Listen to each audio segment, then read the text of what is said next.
শুভ সন্ধ্যা বন্ধুরা, কেমন আছো তোমরা সবাই? আশা করি ভালো আছো, আর আমিও খুব ভালো আছি। তারপরে দেখো, আজকে ছিল আমাদের চৈত্র মাসের লাস্ট না, যাকে আমরা যেদিনকে পাচন বানাই সেদিনকে আগের দিনকে আসলে আমাদের এখানে গোড়াগঙ্গা নাচানো হয়। তারপরে রাত্রে এসে ভাড়া বাঁধানো হয়, যাকে মহাদেব দুটো, শিব চারটে।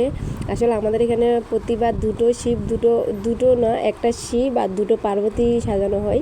তো এবারকে মানুষ বেশি থাকার কারণে দুটো শিব সাজানো হয়েছে, চারটে পার্বতী সাজানো হয়েছে। আসলে বাইরের দেশে তো এগুলো দেখা যায় না আর কি। তারপর আমাদের এখানে মানুষগুলো গিয়ে চার্কেস এরকম সবার ঘরে ঘরে গিয়ে দেখায় আর কি, সন্ন্যাসী নাচে।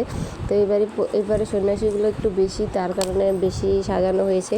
তারপরে আরও আছে, পাগলা সাজেছে, পাগলি সেজেছে, বুড়া, তারপরে বুড়ি সেজেছে, তারপরে বৈষ্ণব সেজেছে, আরও আছে অনেকগুলো। তারপরে আমাদের এখানে সবগুলো নেই আর কি, সবগুলো বেলেগ বেলেগ দেশ, কেউ গেছে লঙ্কাতে, কেউ হুজাইতে, এরকম করে গেছে আর কি, সব জায়গায় দেখার জন্য। আসলে মানুষ যত বেশি হয় ততই তো বেশি সাজাবে, তাই না?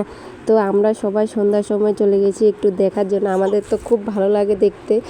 আর তোমাদের এখানে কি সড়ক গাছ ঘুরানো হয় নাকি, সেটা প্লিজ কমেন্ট করে জানিও। আর আমাদের এখানে তো প্রতি বছর হয়, তো দুদিন করে হয় আমাদের এখানে, চৈত্র মাসের লাস্টের দিনকে আর পয়লা বৈশাখ।